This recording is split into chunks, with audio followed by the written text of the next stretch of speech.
नमस्कार। मैं धनंजय कुमार, द नागरिक में आपका स्वागत है। हमारे साथ हैं प्रफुल्ल कोलखियान। नमस्कार आपको प्रफुल्ल भाई। पिछले एपिसोड में आपने देखा था जो जो कहानी का जो एपिसोड हमने शुरू किया है, कहानी का जो कार्यक्रम शुरू किया है, कहानी पर चर्चा करने का कार्यक्रम। पिछले एपिसोड में हमने जो है नमक का दारोगा पर चर्चा की थी। नमक का दारोगा प्रेमचंद की बड़ी चर्चित कहानी है। आज के एपिसोड में भी हम प्रेमचंद की कहानी को हमने चुना है, और प्रेमचंद की ये दूसरी कहानी जो है वो भी बड़ी चर्चित कहानी है। आप जानते हैं कि प्रेमचंद ने 300 से ज्यादा कहानियां लिखी और लगभग कहानियां चर्चित है, जबरदस्त है। आज भी कालजयी कहानियां जिसको कहते हैं, कालजयी कालजयी रचना जिसको कहते हैं, प्रेमचंद कालजयी लेखक रहे। ये सदगति कहानी अगर पढ़ेंगे आप तो लगेगा कि आज भी यही सच है। आजादी के इतने साल बाद भी बहुत कुछ नहीं बदला है। ये कहानी देखिए 1931 ईस्वी में लिखी गई थी, 1931। वो जो कहानी, पिछली कहानी हमने कही थी नमक का दरोगा, 1914 ईस्वी में लिखी गई थी। ये 1931 ईस्वी में लिखी गई। 1931 ईस्वी का मतलब है कि गांधी चरम पे थे। पूरे देश में गांधी की चर्चा थी। देश बदलाव के मूड में था। लेकिन इस बदलाव के मूड में भी समाज कहाँ था, ये देखना बड़ा महत्वपूर्ण है। और इस कहानी में जो है दो कैरेक्टर है, एक जो है दुखी चमार और एक है गांव के पंडित। तो दलित और पंडित के बीच क्या रिश्ता था, ये कहानी में दिखाया गया है कि ब्राह्मण की नजर में, पंडित की नजर में जो दुखी है, जो चमार है, उसका नाम ही है दुखी चमार, उसका क्या महत्व है, उसकी जिंदगी का, उसके होने का। दोनों इंसान है, कहते हैं सब ईश्वर की संतान है, ईश्वर की नजर में सब बराबर है। लेकिन क्या समाज के नजर में सब बराबर था, है? ये बड़ा सवाल है, और आज इसी पर बात करेंगे। प्रफुल्ल भाई जो है, आप जानते हैं कि हमारे शाम के कार्यक्रम में तो रहते ही हैं, लेकिन ये बेसिकली साहित्य प्रेमी है, साहित्य लेखक है और साहित्य समीक्षक है। कहानियों की जितनी जबरदस्त समीक्षा प्रफुल्ल भाई करते हैं, चूंकि किसी भी साहित्य रचना की समीक्षा करने के लिए आवश्यक है कि समाज की समझ आपके पास हो। साहित्य भी जाने लेकिन समाज भी समझें, समाज की राजनीति भी समझें। जब तक राजनीति, समाज और साहित्य नहीं समझेंगे तब तक साहित्य को समझना या साहित्य को लिखना आसान काम नहीं। तो पहले मैं सदगति के कुछ मुख्य बिंदुओं पर चर्चा कर देता हूं प्रफुल्ल भाई, फिर जी। हम आपसे विस्तार उसका चाहेंगे। और हमारे साथ जो साथी जुड़ गए हैं, आप सबको नमस्कार, आप सबका स्वागत। एपिसोड कैसा लगता है ये जरूर बताइए, क्योंकि हम ये जो कर रहे हैं उसमें आपकी बड़ी महत्वपूर्ण भूमिका है। अगर आपको लगे कि कुछ और बिंदु छूट गए हैं, इस पर भी बात होनी चाहिए, उसकी भी चर्चा करिएगा, क्योंकि हम उस पर भी बात करेंगे। हमारा मकसद है, हम अपनी विद्वता आपके सामने प्रकट नहीं करना चाहते। हमारा मकसद है कि हम चर्चा करते हैं, और आपके पास जो समझ है वो हमसे ज्यादा भी हो सकती है। कोई जरूरी नहीं कि जो मंच पर बैठा व्यक्ति है सबसे समझदार वही है। मंच के नीचे बैठे व्यक्ति भी बहुत समझदार हुआ करते हैं, हम इस मान्यता वाले हैं।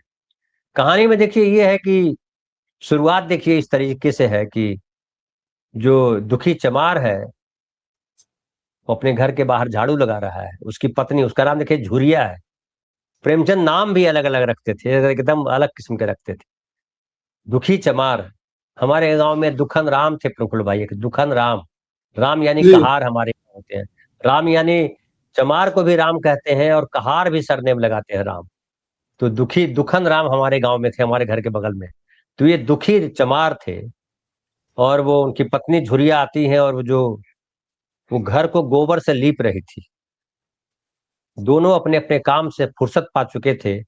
तो चमारी ने, उनकी यानी उनकी पत्नी झुरिया ने कहा, तो जाके पंडित बाबा से कह आओ ना, ऐसा न हो कहीं चले जाए। दरअसल इनकी बेटी की शादी करनी है, उसके लिए मुहूर्त देखना है। मुहूर्त देखने के लिए कौन मुहूर्त देखेगा कि सही समय में मुहूर्त में शादी हो? वो पंडित जी हैं। तो गांव के जो ब्राह्मण हैं, बुजुर्ग, उनके पास वो जाने की बात कह रही है झुरिया, और कहते हैं कि जो है जाओ उनको बुला लाओ, पंडित जी आएंगे और बैठ करके बता देंगे। अब देखिए यहाँ से शुरू हो जाता है समाज का जो भेद है, और जो समाज के लोगों की मनोदशा है, उसका उसका जो विवरण है यहाँ से शुरू हो जाता है। दुखी कहता है हाँ जाता हूं, लेकिन यह तो सोच के बैठेंगे किस चीज पर। यहाँ घर पे आएंगे तो बैठेंगे कहाँ, ये सबसे बड़ा सवाल आ गया उसके पास। देखिए, झुरिया कहती है कहीं से खटिया न मिल पाएगी, ठकुराने से मांग लाना। कि खटिया अपने पास नहीं है तो जो ठाकुर लोग रहते हैं उनकी बस्ती से, वहां से किसी से खटिया मांग लाना। दुखी कहती है तू भी कभी कभी ऐसी बात कह देती है कि देह जल जाती है। ठाकुराने वाले मुझे खटिया देंगे?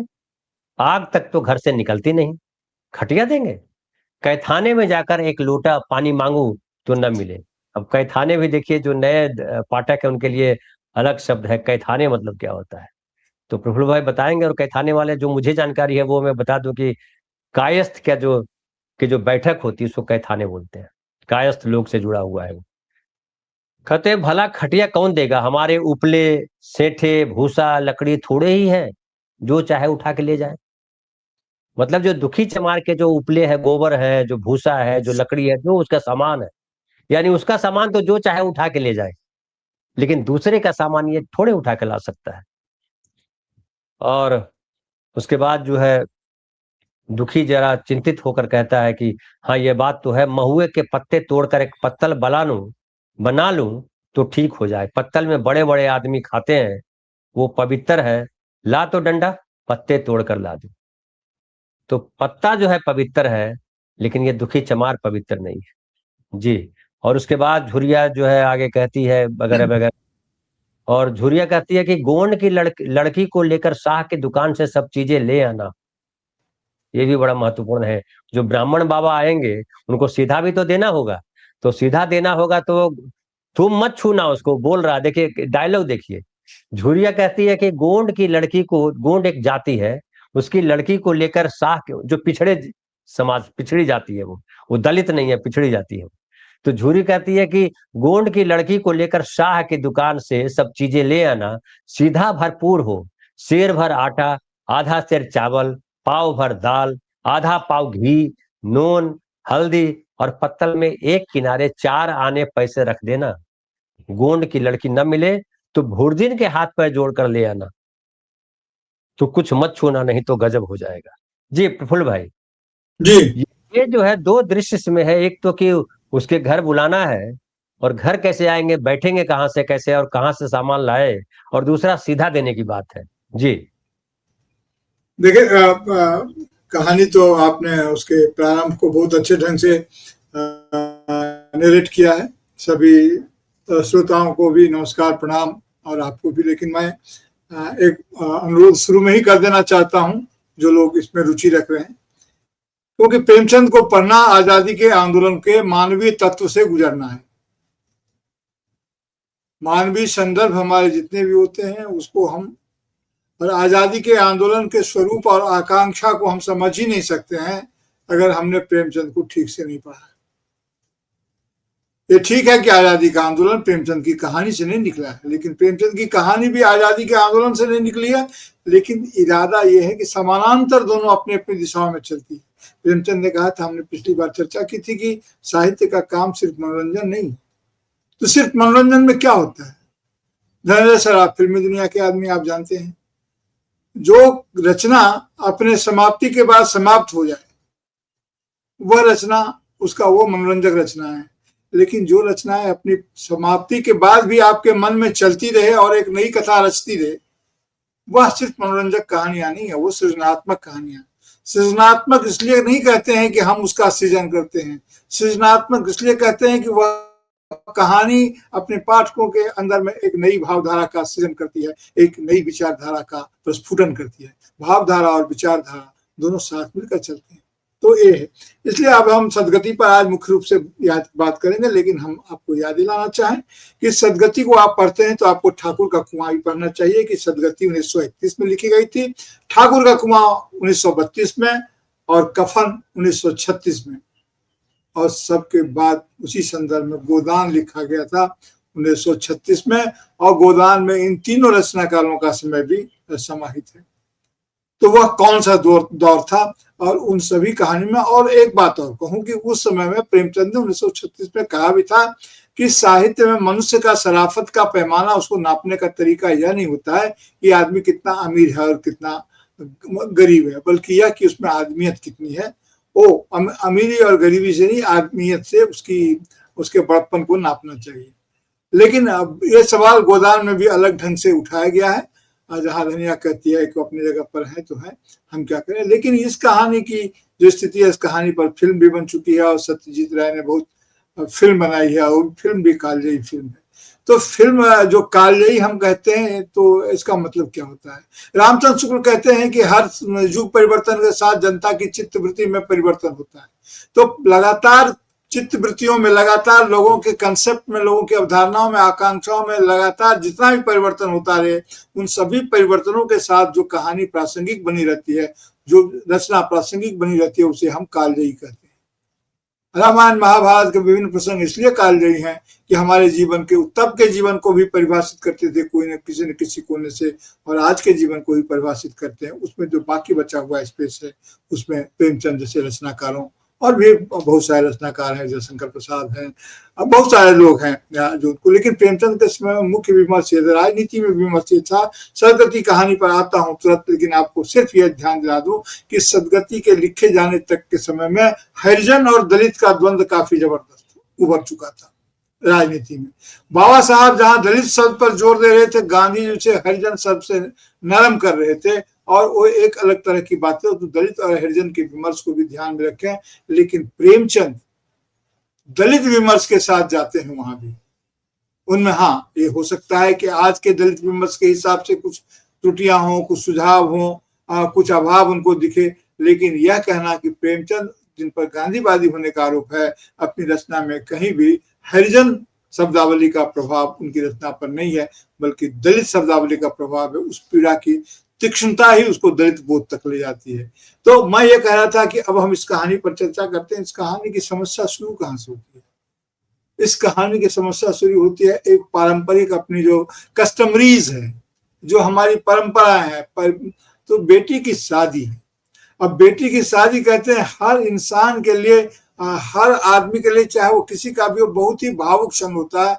चाहता है कि आदमी जो है सो हमारी मेरी बेटी सुखी रहे और उसको कोई कष्ट नहीं हो।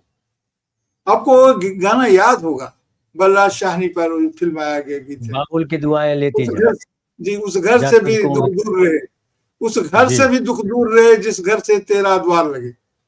ये आप रोमांचित हो जाएं कि बेटी का सही संदर्भ उसमें किस ढंग से आया। तुम्हारे घर में तो दुख नहीं आए, लेकिन उसके घर भी दुख नहीं आए जिसका घर तुम्हारे द्वार के सामने है। लेकिन दुखी क्या करे? दुखी का जन्म तो ही दुख से हुआ है। इसलिए दुखी अगर यह कामना भी करे, जिसका बाप ही दुखी है, वह बाप भी कामना करता है कि मेरी बेटी की जिंदगी में कोई दुख नहीं आए, उसके द्वार से लगने वाले घर में भी कोई दुख नहीं आए। वो इसलिए साहित्य की चिंता करता है, और उसे भरोसा है कि साहित्य होने से, अच्छे शुभ मुहूर्त होने से अगर होगा, वो कहता भी है सब कुछ तो साहित्य का कमाल है, तभी तो इनका इतना मान है। यानी कि साहित्य यानी को पहले से जान जाते हैं कि क्या शुभ है। अच्छा, ये साहित्य कब कब हमारे, चूंकि रामायण की चर्चा कर दी है मैंने, ये शायद जब रामचंद्र जी को राजगद्दी देने की बात उठी दशरथ के मन में, तो वो भी वशिष्ठ से शायद पूछने गए थे, और वशिष्ठ ने शायद बताया या नहीं बताया, लेकिन कई रामायण, अलग अलग रामायण में अलग अलग प्रसंग है, लेकिन रामचरितमानस में उन्होंने वशिष्ठ को अपराध बोध से बचा लिया। उन्होंने ये कहा कि जिस क्षण रामचंद्र जी का राज तिलक होगा, वही क्षण शुभ मुहूर्त है। यानी बड़े लोग जब जो काम करें वही मुहूर्त शुभ हो जाता है, और गरीब के लिए या कमजोर के लिए हमेशा साहित्य खोजनी पड़ती है, और इसके मन में ये बद्धमूल धारणा है, तो वो साहित्य के लिए जाता है, और साहित्य उसको पता नहीं होता है कि इसके साहित्य क्या है, मैंने ये शुभ मुहूर्त में जा रहा है कि नहीं जा रहा है। पंडित जी को भी पता नहीं है कि शुभ मुहूर्त में वो क्या कर रहे हैं और क्या करवा रहे हैं। वो वहां से निकलते हैं, इतनी शेखी बघारते हैं, बेगार लगा देते हैं। जी प्रफुल्ल भाई, आप आगे जा रहे हैं, थोड़ा सा रोक दे रहा हूँ। पंडित जी का देखिए, मैं सिनेमा का पक्ष है, इसलिए मैं वो बोलता चलता हूँ। जी जी जी जी जी। सिनेमा में कैरेक्टर बड़ा इंपॉर्टेंट होता है। जब कैरेक्टर इंट्रोड्यूस किया जाता है पहली बार, जैसे दुखी चमार को इंट्रोड्यूस किया, तो दुखी चमार का घर, उसकी पत्नी, दो किरदार, बेटी को इंट्रोड्यूस नहीं किया, क्योंकि बेटी की कोई भूमिका नहीं है। ये भी है कि बेटी गौण है ना, बेटी गाय की तरह होती है, ऐसा लग रहा है। जी जी, तो बेटी की चर्चा यहाँ भी नहीं है, बेटी यहाँ कैरेक्टर आया नहीं है। खैर, तो ये इसमें जो है छोटी सी बात में, छोटी सी कहानी में, छोटे समय में कहना होता है, कम समय में, ये भी बात महत्वपूर्ण है। और ये भी है कि किरदार आप उतना ही रखें जितने किरदार की आपको जरूरत हो, जो कहानी को घुमाए, जो कहानी को दिशा दे, जो कहानी में सपोर्ट करे, उन्हीं किरदारों को आप रखें। तो बेटी का किरदार यहाँ पास इतना ही काफी है कि एक बेटी है, उसकी शादी हो रही है। खैर, तो वो जो है दुखी और उसकी पत्नी झुरिया का किरदार बना दिया, समाज का वो भी बता दिया कि कितनी असमानता है। और उसके बाद जो है अब पंडित घासीराम को इंट्रोड्यूस कर रहे हैं। देखिए, बड़ा इंटरेस्टिंग इंट्रोडक्शन इनका है। और उसके बाद उसकी एंट्री है दुखी चमार की। पंडित घासीराम ईश्वर के परम भक्त थे, पहली ही लाइन है कि पंडित घासीराम ईश्वर के परम भक्त थे, नींद खुलते ही ईशोपासन में लग जाते, भगवान की उपासना में लग जाते, ईश की उपासना में लग जाते। मुंह हाथ धोते 8 बजते, तब असली पूजा शुरू होती, जिसका पहला भाग भंग की तैयारी थी, यानी भाग घोटते थे वो। उसके बाद आधा घंटे तक चंदन रगड़ते, फिर आईने के सामने एक तिनके से माथे पर तिलक लगाते, चंदन की 2 रेखाओं के बीच में लाल रोरी की बिंदी होती थी, फिर छाती पर, बाहों पर चंदन की गोल गोल मुद्रिकाएं बनाते, फिर ठाकुर जी की मूर्ति निकाल कर उसे नहलाते, चंदन लगाते, फूल चढ़ाते, आरती करते और घंटी बजाते। तो पहले अपने को संवार लेते, उसके बाद भगवान को नहलाते और उनका श्रृंगार करते, फिर आरती करते, फिर घंटी बजाते। 10 बजते बजते वह पूजन से उठते और भंग छान कर आते, पी लेते, गटक लेते, फिर आते। तब तक 2-4 जजमान द्वार पर आ जाते। मतलब ये रोज का इनका काम है। और पंडित जी यहाँ पे जब निकलते हैं तो 2-4 यजमान बैठे रहते हैं, कोई मुहूर्त निकालवाने, कुछ कुछ करवाने, कोई कुछ करवाने। ईशोपासन का तत्काल फल मिल जाता। वही उनकी खेती थी, ये भी महत्वपूर्ण लाइन है प्रफुल्ल भाई, वही उनकी खेती थी। आज जी। वह पूजन गृह से निकले तो देखा दुखी चमार घास का एक गट्ठा लिए बैठा है। पहली नजर ही जो है दुखी चमार पे पड़ गई। दुखी उन्हें देखते ही उठ खड़ा हुआ, उन्हें साष्टांग दंडवत करके हाथ बांधकर खड़ा हो गया। ये तेजस्वी मूर्ति देखकर उसका हृदय श्रद्धा से परिपूर्ण हो गया। अब एक पंडित जी ने जब दुखी को देखा होगा तो किस तरीके का भाव उनके मन में आया होगा, दूसरी तरफ दुखी जब देखा तो किस तरीके का भाव आया, वो प्रेमचंद लिखते हैं। लेकिन पंडित जी का भाव उसमें अभी नहीं है, आगे होगा। छोटा सा गोल मटोल आदमी, चिकना सिर, फूले गाल, ब्रह्म तेज से प्रदीप्त आंखें, रोरी और चंदन देवताओं की प्रतिभा प्रदान कर रही थी। दुखी को देखकर श्री मुख से बोले, पंडित जी बोले, अब क्या बोले, आज कैसे चला रे दुखिया जी। तो अब इस पर बात कर लेते हैं, फिर आगे बढ़ेंगे। हाँ, तो अभी इसमें बात यह है कि देखिए, अभी आपने पिछले प्रसंग में कहा था गांव से जिन लोगों का जुड़ाव है या वो लोग तो जानते होंगे, बहुत सारे पाठक जो है वो नहीं जानते होंगे। एक शब्द आया इसमें कि सीधा का। तो सीधा उस चीज को बोलते हैं जिनको आप पका के नहीं देते हैं, और कच्चा देते हैं। कच्चा पक्का चलता है देहात में। तो जो कच्चा देते हैं, अनाज वगैरह वगैरह जो खिलाना चाहते हैं, उसको कच्चा सारी सामग्री दी जाती है, तो उसको सीधा कहते हैं।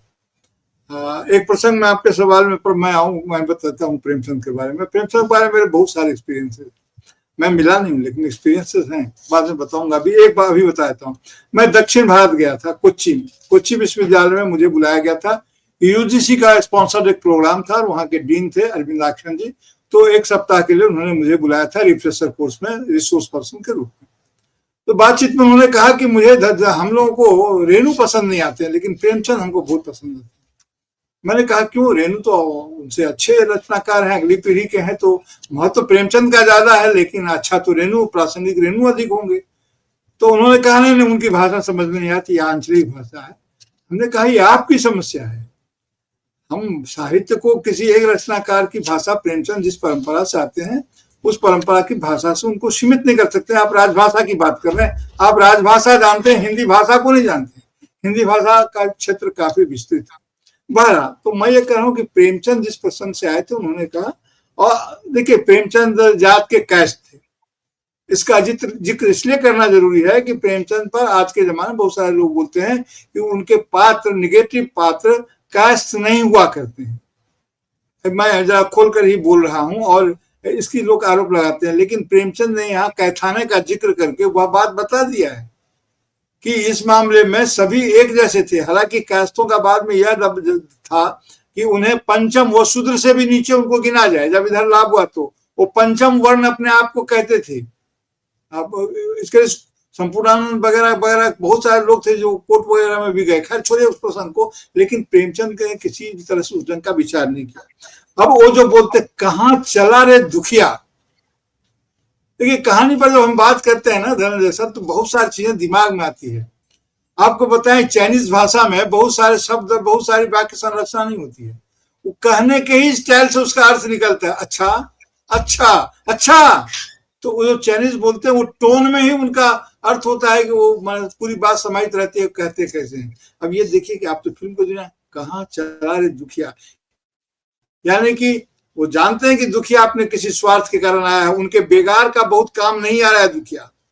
दुखिया भी कोई अपने छटपटा रहा है। प्रेमचंद की कहानी का यही मकसद है, यही उसका सार है कि दुखिया अपना क्षमता पर प्रतिरोध भी मौका आने पर दिखा देता है, हालांकि वह सफल नहीं होता है। इसलिए पंडित जी की वाणी में व्यंग है, कहाँ चला रे दुखिया। और वो लेके जाता है, नजराना लेके जाता है, घास लेके जाता है।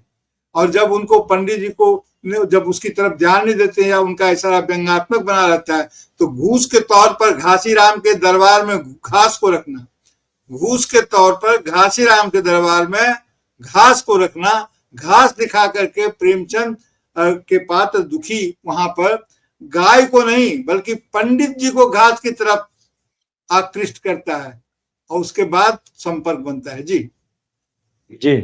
और उसमें वो जो पूछते हैं कि आज कैसे चला रे दुखिया, दुखिया सिर झुका लेता है, आंख मिलाता भी नहीं है, सिर झुका कर बोलता है, बिटिया की सगाई कर रहा हूं महाराज, कुछ शायद सगुन विचारना है, कब मर्जी होगी। घासी कहते हैं आज मुझे छुट्टी नहीं है, हाँ सांझ तक आ जाऊंगा।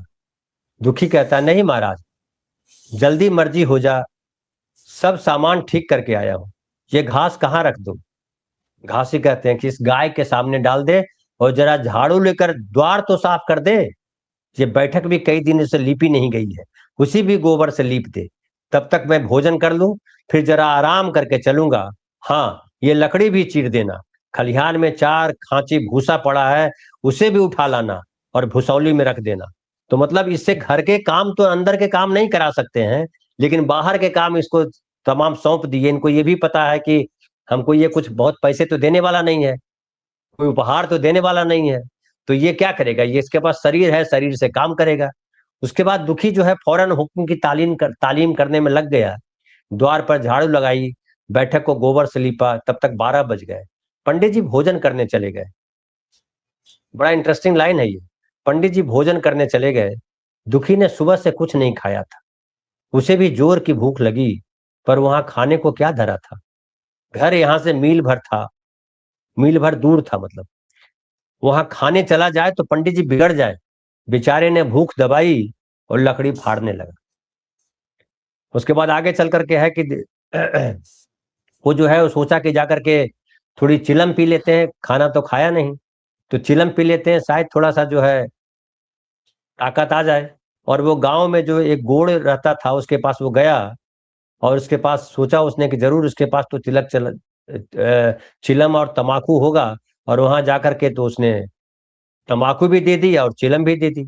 तो जो गोंड जाति, जो पिछड़े जाति का है, उसके साथ उसका कार्य व्यवहार ज्यादा नजदीकी का है, ये भी इसमें दिखाई पड़ रहा है। उसने कहा पर आग नहीं थी, नाग नहीं है। दुखी ने कहा कि आग की चिंता न करो भाई, मैं जाता हूं पंडित जी के घर से आग मांग लूंगा।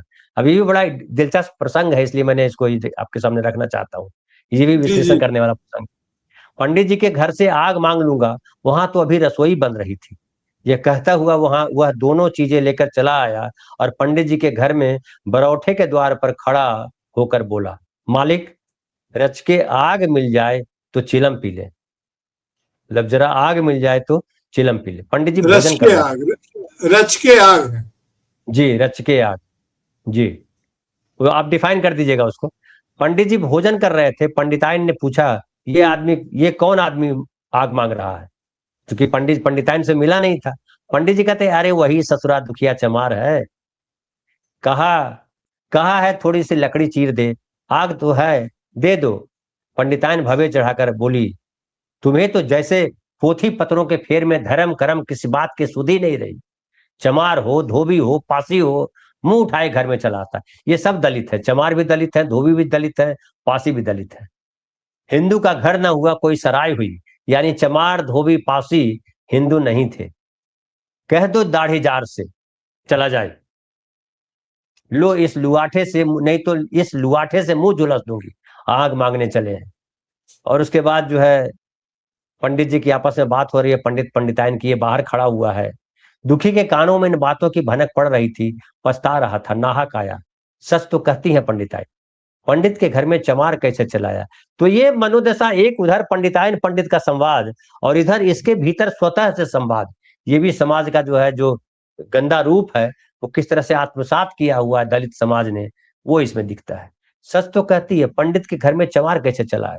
बड़े पवित्र होते हैं ये लोग, पवित्र दूसरी बार जिक्र है, तभी तो संसार पूजता है, तभी तो इतना मान है। भर चमार थोड़े ही है, इसी गांव में बूढ़ा हो गया मगर मुझे इतनी अकल भी नहीं आई। इसलिए जब पंडिताइन आग लेकर निकली तो मानो स्वर्ग का वरदान पा गया। दोनों हाथ जोड़कर जमीन पर माथा टेकता हुआ बोला, पड़ियाइन माता, मुझसे बड़ी भूल हुई कि घर में चला आया। चमार की अकल ही तो ठहरी, इतने मूर्ख न होते तो लात क्यों खाते। पंडिताइन चिमटे से आग पकड़कर लाई थी, 5 हाथ की दूरी से घूंघट की आड़ से दुखी की तरफ आग फेंकी। आग की बड़ी सी चिंगारी दुखी के सिर पर पड़ गई। जल्दी से पीछे हटकर सिर के झोंटे देने लगा। उसने मन में कहा, यह एक पवित्र ब्राह्मण के घर को अपवित्र करने का फल है। देखिए, ये दलित सोच रहा है, भगवान ने कितनी जल्दी फल दे दिया।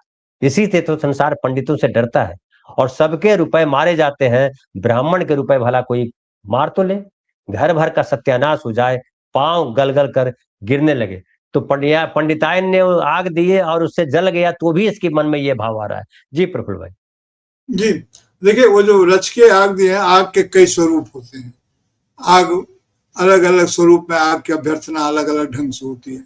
रच के आग का अर्थ वो आग होता है जो हमारे यहाँ पर रचनात्मक, यानी कि जो क्या उसको बोलते हैं, सकारात्मक स्थिति है, जलाए नहीं, विद्रोह नहीं करे और ध्वंस न मचाए, बल्कि सृजन के लिए जो जरूरी है, जो आग नियंत्रित आग है, वो रच के आग है।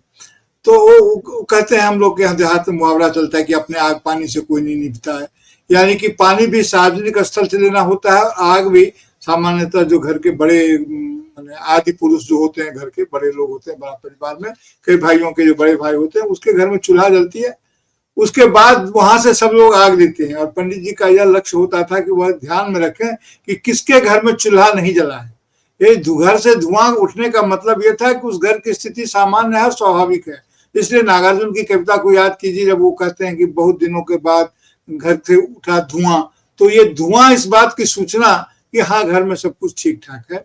इतना ही संदर्भ नागार्जुन की उस कविता से मैं यहाँ पर लेता हूँ और आगे एक संदर्भ निराला की कविता से लेता हूँ। जिन जातियों का जिक्र यहाँ पर प्रेमचंद ने किया है, उन्हीं जातियों का जिक्र निराला ने उस कविता में किया है जहाँ कहते हैं, आओ आओ जल्दी आओ, जल्दी जल्दी पैर बढ़ाओ, धोबी चमार पासी का स्कूल खुलवाओ, बैंक किसानों का खुलवाओ, लंबी आओ आओ जल्दी जल्दी पैर बढ़ाओ, लंबी कविता है। तो मैंने समाज में इस तरह की चेतना थी, इस तरह की सक्रियता थी। अब जब अब वह प्रसंग होता है जब उसका देह जल जाता है और अपने देह के जले हुए भाग को जिस ढंग से वो आग फेंकती है, उससे उसके ऊपर असर पड़ता है। लेकिन ये उसका, इसको साहित्य बोलते हैं उदात्तीकरण की प्रक्रिया, नकारात्मकता में सकारात्मकता की खोज। एक नकारात्मक स्थिति है, वहां पर वह विद्रोह भी कर सकता था, लेकिन उसके जो सांस्कृतिक स्वरूप उसके दिमाग में जो बैठाए गए हैं, जो उससे उसको लगता है कि ये उसके ही कर्मों का नतीजा है। यानी कि जो विक्टिम होता है, विक्टिम के मन में विक्टिमाइजर के प्रति, ये एक इंपॉर्टेंट लाइन आप देखिए कि विक्टिम के मन में जब विक्टिमाइजर के प्रति, यानी कि जो हमें आक्रांत करता है, जिसको आक्रांत को आक्रांताओं के प्रति यदि सहानुभूति जगने लगे, तो वह समाज को एक भिन्न आयाम में ले जाता है और वो ये कहता है कि शांति के पीछे शोषण छिपा हुआ है, शांति शोषण का औजार बन गई है, ऐसी शांति से बचना चाहिए, क्योंकि किसी भी हाल में शांति को शोषण के हाथ का पुतला नहीं होना चाहिए। शांति शोषण के लिए नहीं होती है। तो एक नई शांति की जरूरत होती है जहां पर थोड़े से विद्रोह किया, लेकिन वो इस बात को कहता है कितना जल्दी इसका मिल जाता है। ये प्रसंग मैंने गोदान की चर्चा यूं ही नहीं की, यही प्रसंग होरी भी कहता है वहां पर, जब वहां पर वो कर्ज वसूली के लिए आते हैं तो वो वहां पर उनको दादाजी कहते हैं शायद कि यह सो ब्राह्मण का धन पचाओगे तुम्हें पचेगा नहीं, नहीं गलेगा। ऐसे बहुत सारे लोग हैं जिसके बारे में जो लोग जानते हैं, जो बड़ी जातियां हैं, और भी जातियां, सिर्फ ब्राह्मण है और भी जातियां हैं जिनके वो यहाँ भी लिखा इन्होंने, जी जी कहा, ये कह रहा है कैरेक्टर कि इसी से तो संसार पंडितों से डरता है और हाँ सबके रुपये मारे जाते हैं, ब्राह्मण के रुपए भला कोई मार तो ले, घर मार भर तो का ले। सत्यानाश होता है, हाँ पांव तो गल गल कर गिरने लगे। जी मतलब जी सांस्कृतिक गुलामी किस लेवल पे है, पूरा हाँ दिमाग कुंद कर दिया। जी जी।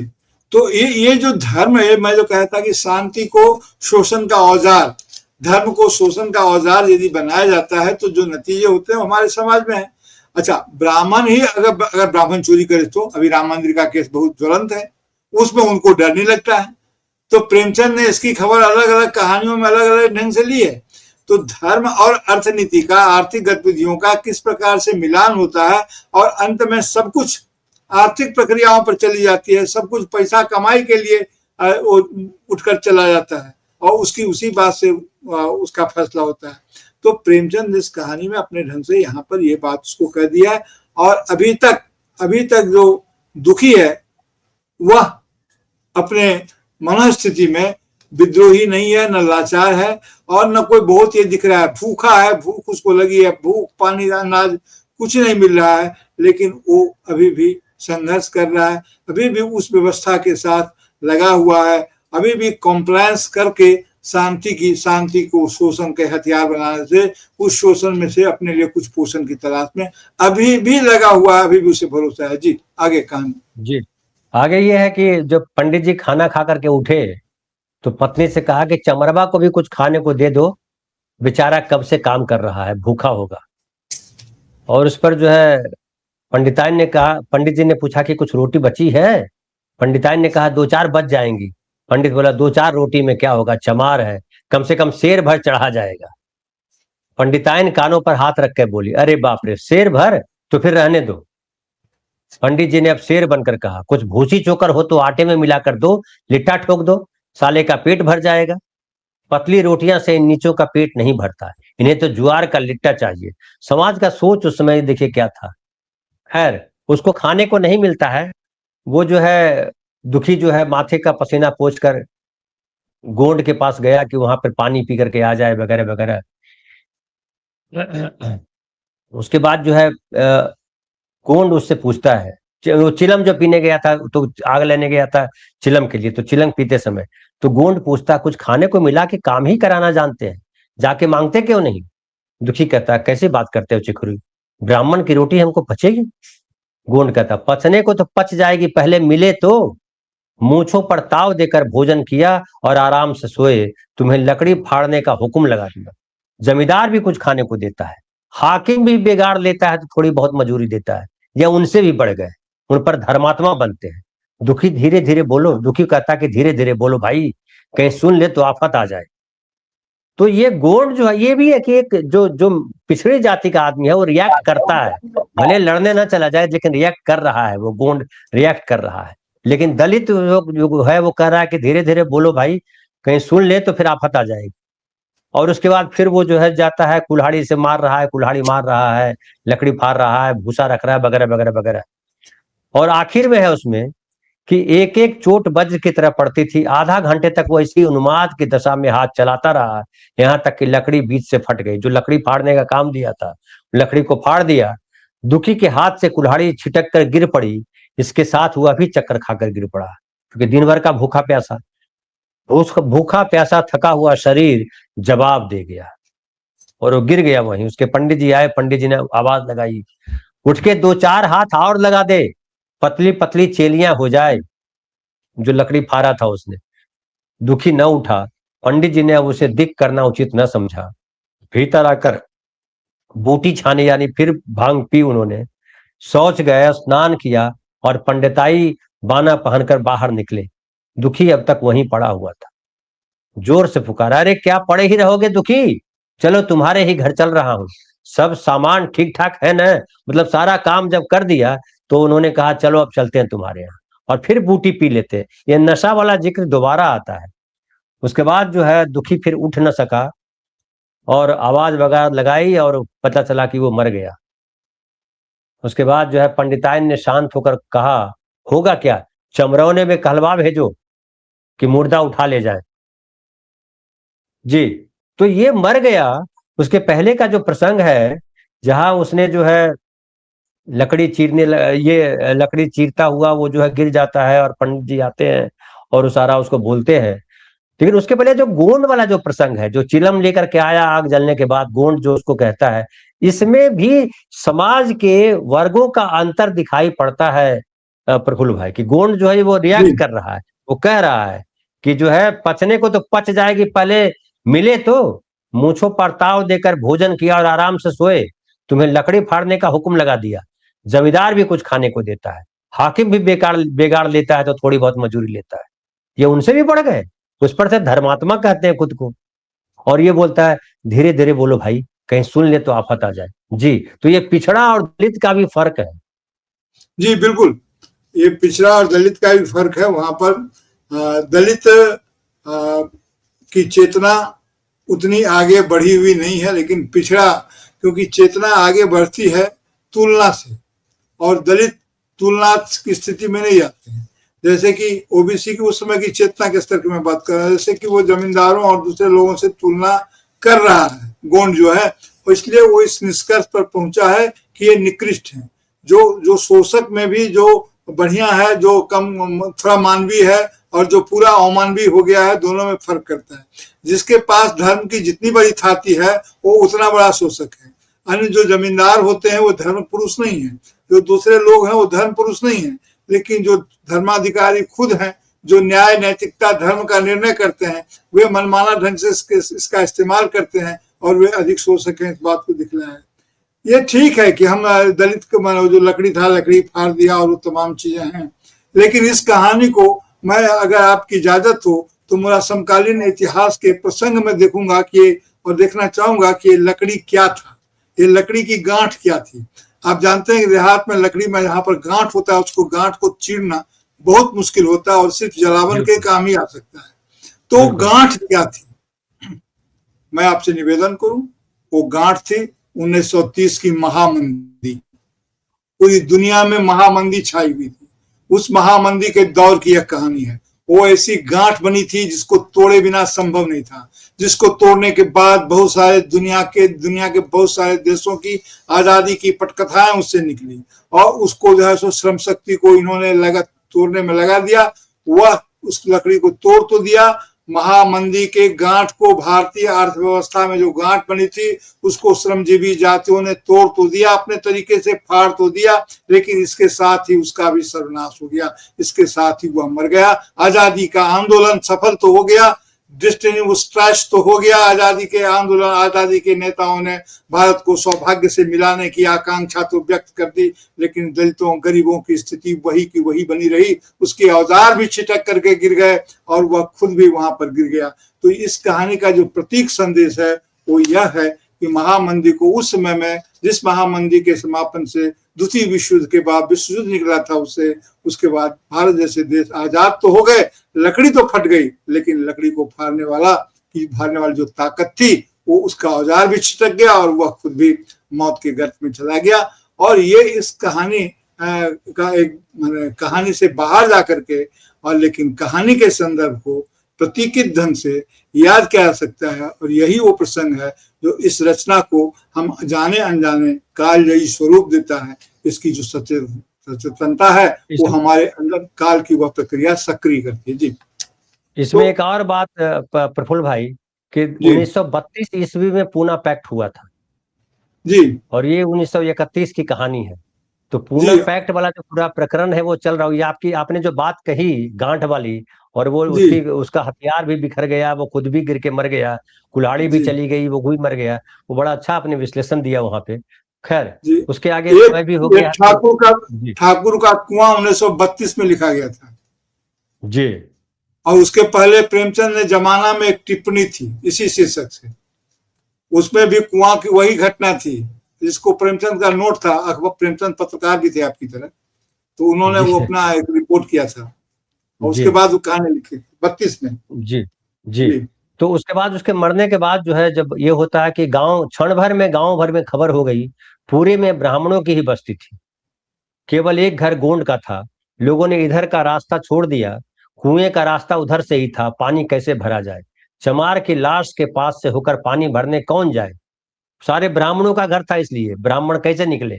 एक बुढ़िया ने पंडित जी से कहा, अब मुर्दा फेंकवाते क्यों नहीं, कोई गांव में पानी पिएगा ही नहीं, पिएगा या नहीं।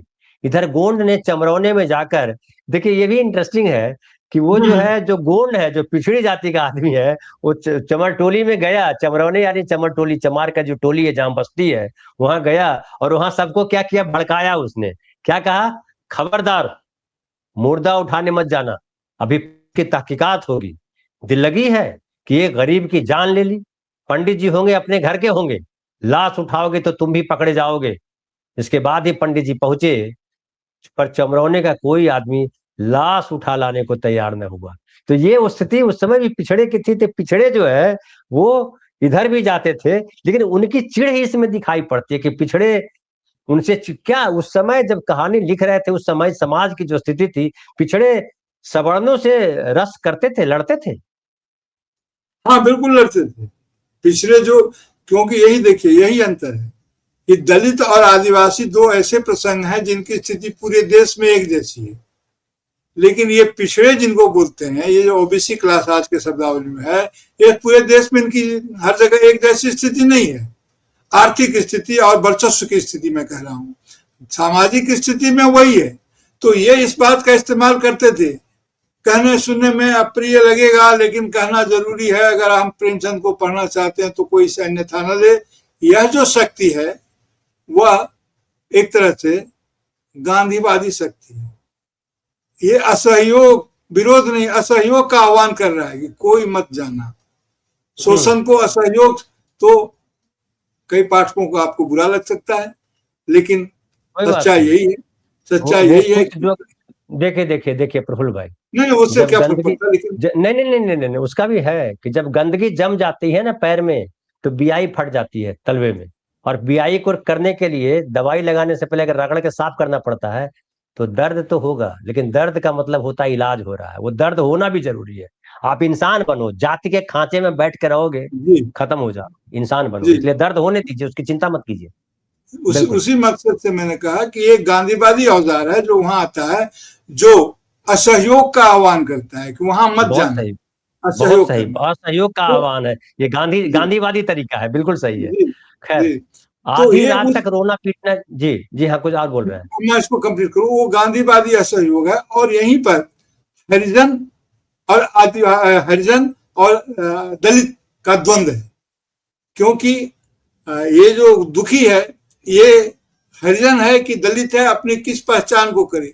और उस समय में यह बात जरूर हुई थी, बाबा साहब की उपस्थिति थी, उस समय में यह बात जरूर हुई थी कि दलित बैकवर्ड है वो पूरी ताकत से हरिजन को दलित नहीं बना पाया, या हरिजन को हरिजन बने रहने में उसने मदद की, क्योंकि असहयोग की मांग अधिक आकर्षक हो गई हिंसक मांग की तुलना में, प्रतिरोध की मांग की तुलना में, क्रांतिकारी मांग की तुलना में। आगे हम बात करें इस पर। जी जी जी। उसके बाद जो है, आधी रात तक रोना पीटना जारी रहा, देवताओं का सोना मुश्किल हो गया, देवताओं यानी ब्राह्मण जो है, पर लाश उठाने कोई चमार ना आया। और ब्राह्मण चमार की लाश कैसे उठाते, भला ऐसा किसी शास्त्र पुराण में लिखा है, कहीं कोई दिखा दे। पंडिताई ने झुंझला कर कहा, इन डायनों ने तो खोपड़ी चाट डाली, सबों का गला भी नहीं पकता। पंडित ने कहा, रोने दो चुड़ैलों को, कब तक रोएंगी, जीता था तो कोई पूछता न था, मर गया तो कोलाहल मचाने के लिए सबकी सब आ पहुंची। पंडिताइन, चमार का रोना बड़ा मनहूस होता है, चमार का रोना मनहूस है। पंडित जी बोलते, हाँ बहुत मनहूस। पंडिताइन, अभी से दुर्गंध उठने लगी, डेड बॉडी से दुर्गंध आने लगी। आखिर में है कि रात को किसी तरह कटी, मगर सवेरे भी कोई चमार ना आया। मैं पूरी कहानी नहीं पढ़ रहा हूँ, कहानी का मूल मूल तत्व पढ़ रहा हूँ, जी जी लाइनें पढ़ रहा हूँ, जिससे समय के साथ विश्लेषण हो जाए। जो कहानी सुन रहे हैं उनको पूरी कहानी पढ़नी है तो आप गूगल पे जाइए, जैसे ही सरगति टाइप करेंगे कहानी आपके सामने प्रकट हो जाएगी, और आप कहानी पढ़ सकते हैं। कोई चमार ना आया, चमारिने भी रो पीट कर चली गई, दुर्गंध दुर्गंध कुछ कुछ फैलने लगी। पंडित जी ने एक रस्सी निकाली, उसका फंदा बनाकर मुर्दे के पैर में डाला और फंदे को खींच कर कस दिया। अभी कुछ कुछ धुंधलका था। पंडित जी ने रस्सी पकड़कर लाश को घसीटना शुरू किया। गांव के बाहर घसीट ले गए। वहां से आकर तुरंत स्नान किया, दुर्गा पाठ पढ़ा, घर भर में गंगा जल छिड़का। उधर दुखी की लाश को खेत में गीदड़ और गिद्ध, कुत्ते और कौए नोच रहे थे। यही जीवन पर्यंत की भक्ति, सेवा और निष्ठा का पुरस्कार था। यह आखिरी लाइन ही जो है बड़ी भयानक है, जो प्रेमचंद ने लिखी है। जी हाँ, तो ये जो प्रेमचंद ने लिखी है, तो यहाँ पर आयरोनी को हम पकड़ेंगे और कि आयरोनी किसकी है, ये सदगति किसको मिली और ये क्या है। देखिए, जिंदा जो देश के लिए जो जिंदा शहीद हुए राजनीतिक रूप से, और उनको गले में फांसी का फंदा डाला गया, और जो देश की उस महामंदिर से निकालने में जो श्रम शक्ति, मजदूर शक्ति लगी हुई थी, उसके पैर में फांसी लगाई गई, पैर में मर जाने के बाद। ये फांसी है और कुछ नहीं। एक फांसी जो गले में लगती है, दूसरी फांसी जो इस कहानी में उसके पैर में फंसाई गई है। ये उसका। रही बात पुरस्कार की, तो पुरस्कार सदगति किसकी हुई?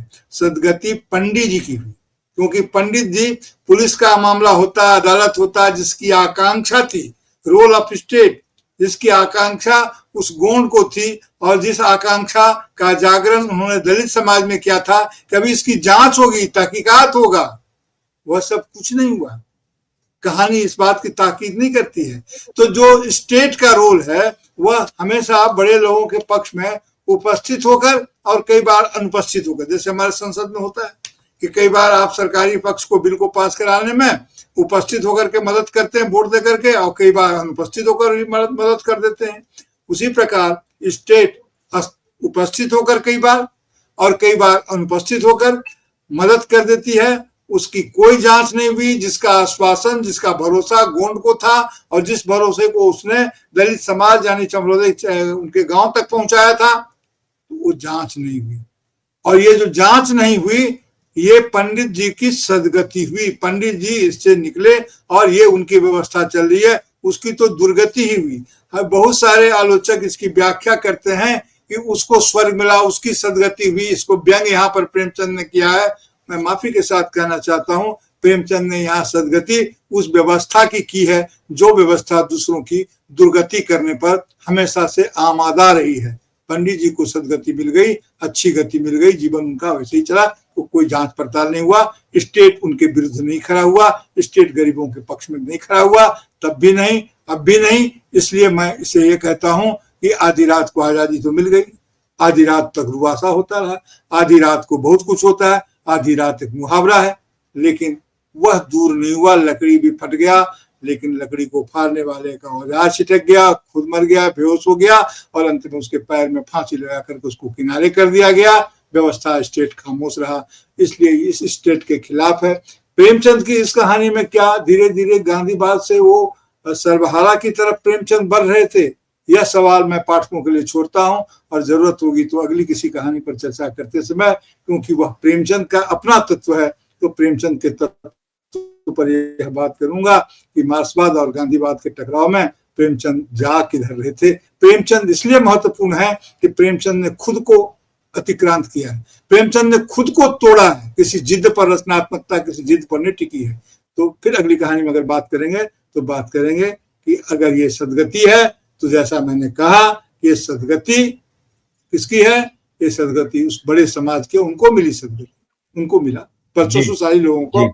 तब कभी अगर बात करेंगे तो हम देखेंगे आखिर कफन अगर डाला गया तो किस पर डाला गया, इस पर बात बिल्कुल सही है। अगली बार कफन पे बात करेंगे। तो ये हर गुरुवार जो है वो सुबह 9 बजे ये कहानी जो हम प्रफुल्ल भाई के साथ डिस्कस कर रहे थे, कहानी पे चर्चा कर रहे थे, हर गुरुवार को सुबह 9 बजे आप देख पाएंगे। सुबह 9 बजे से जितना समय लगे, अभी देखिए 50 मिनट ये हो गया। तो प्रफुल्ल भाई बहुत बहुत धन्यवाद, बहुत बढ़िया विश्लेषण किया आपने। और कहानी का विश्लेषण का मतलब होता है, कहानी सिर्फ जो है शब्द नहीं है, कहानी उस समय के, उस कालखंड को, उस दूरदृष्टि को वहां जो दिखता है सबको समेटे हुए अपने साथ रखती है। पूरा समाज, पूरा मानव मन जीवन सब दिखाई पड़ता है, सब दिखता है, विचार भी दिखता है और कुविचार भी दिखता है, सब कहानी में है। और इस कहानी में भी सदगति में का सदगति का बहुत बढ़िया शीर्षक क्यों रखा गया, कैसे रखा गया, वो आपने बताया। बहुत बहुत धन्यवाद आपका प्रफुल्ल भाई, और बहुत बहुत धन्यवाद आप तमाम साथियों का जो धैर्य के साथ इस चर्चा को सुनते हैं। बहुत बहुत धन्यवाद, शुक्रिया।